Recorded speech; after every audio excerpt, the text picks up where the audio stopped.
Welcome to One. Hi, my name is Dylan Schifrin. I'm a music major in the Yale class of 2020. And it's not like we've never broken the rules before. Remember where they kept us both as toddlers? Where the trees were dancing the barbed wire extra. The nursery? Yeah, but we both despised how our universe was bunker size. So we snuck out and for the first time saw The sky. That's why we gotta try. Right, this isn't anything like that. Why not? Something was being kept from us and we hated it. Maybe you did, and that was a long time ago. Look, we didn't know any better. But it was the two of us. It's always been the two of us. And there could be so much more to discover. What do you say? I guess I gotta say, this is insane. You must be insane. Do I really have to explain why you can't just abandon your home for a place you know nothing about? It could be the two of us. Just the two of us. No, the two of us. And that scout.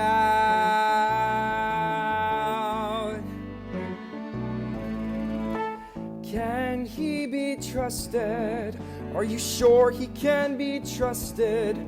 This Schurson could be leading you astray. What sheeple's a Schurson? Oh. On the surface, sure, he's nice.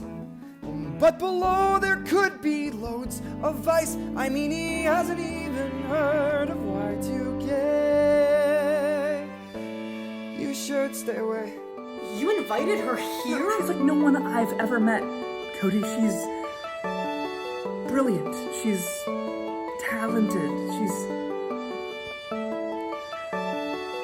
Remember when we wandered off the trail? 'Cause we suspected that we knew a better route. We dared explore where no one had the guts to go before. Guts? The troop found us passed out in poison ivy covered in Cheerios. That's what it means to be a loyal scout. And that's what this could be about. Just think of what you could teach us about survival and self-sufficiency. What do you say? I should have joined an athletes. Can she be trusted? Are you sure she can be trusted? She isn't like the others back in town.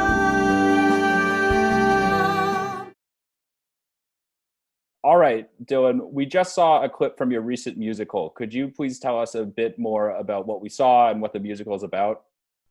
Yeah, so this was a sample from my musical Y2K, a Survivalist Musical. This was my senior project at Yale in the music major. I wrote the book, music, and lyrics for the show.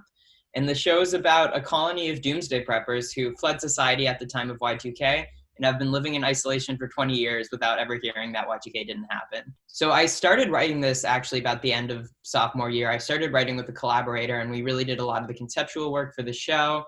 I brought to the table the idea of making this about some kind of survivalist cult. I thought that would be a really great concept to build a musical around. And then it was through this concept work that I came to realize that the show could really be a reflection on where we are as a society, sort of post-2016. And the show really crystallized around the idea of the truth and fake news and what it means to be a proponent of the truth today. And how it's really a concept that no one can quite grasp. So let's talk about the concept more specifically. So first, for the class of 2023, what is Y2K? And then secondly, how did you see that and see a musical in it?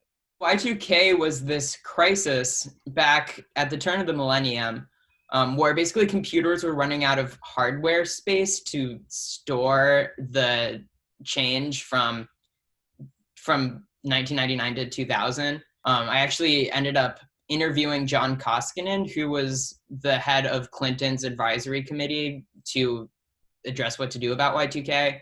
And he gave me a ton of insight into this. They ended up rounding together a bunch of corporations to comb through like millions of lines of code to try to correct the problem. And in the end, it was corrected and really nothing that bad happened.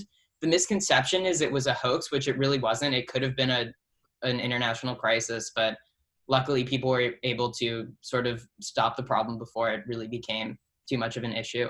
What was the experience of bringing this musical up at Yale? How far along were you in the process before we all had to leave campus?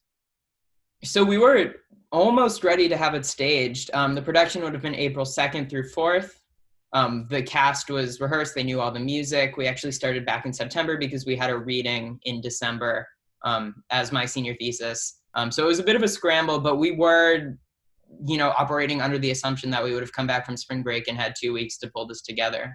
What was your favorite part about both producing the musical and the finished product? What really moved me about putting this up was that everyone was such a fan of the show and everyone really loved it and brought their all to it. Even through the challenging parts like being denied the theater and, having to come to a rehearsal late at night for like 10 minutes to just do part of a scene. Everyone was super enthusiastic and really brought everything they had to it. And that just really meant the world to me. Obviously, we're seeing the themes that you touch on in this musical, distrust for authority and the idea of doomsday prepping coming into new relevance in light of the coronavirus. Could you touch a bit on that? Oh, definitely. It almost feels prophetic in a way, especially because 2 of the songs in the musical have to do with a disease and the idea of the apocalypse as an epidemic. So that was crazy. I feel like it really predicted something pretty terrible. But there is this newfound relevance, I think, to the show and the fact that it deals with sort of mass panic and what to do when the future is really uncertain and no one really knows how this terrifying event is going to unfold. I watched a ton of the episodes of this National Geographic Doomsday Prepper series. I just read a ton of forums online. There are a ton of prepper blogs that are really fascinating. But I just combed through the details. I just collected a ton of what these people, what supplies these people have and what they use and what they believe. So I think really the details here were super fun to explore and really gave life to the show.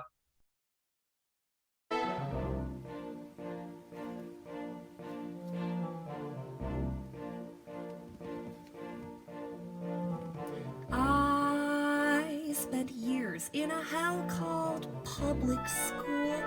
I spoon-fed propaganda like a tool of socialist oppression, churning out brainwashed zombies in procession. But I resisted sway to make it through, relied on only knowledge that I knew to be true. You won't find it in a book. Can't trust just any random schnook. When we believe the man, that's when shit all hit the fan. Took those lessons from that hell, forgot him, purged him, left him on the shelf. Forget what they tell you and look to yourself. Now where'd I put that book?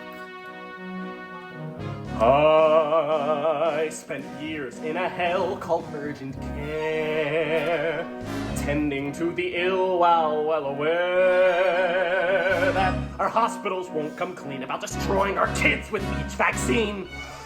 But I soon began to realize that among them only I had open eyes. To this surprise, you won't find it written down. Can't trust just any passing clown. When people say we're fine, that's when lives are on the line. Modern medicine has free reign to turn a profit from our pain. Forget what they tell you, look to your brain.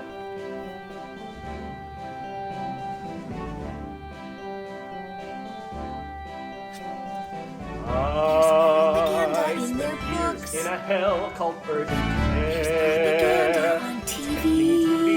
Well aware. There's propaganda being beamed into their minds. About destroying our kids with each vaccine.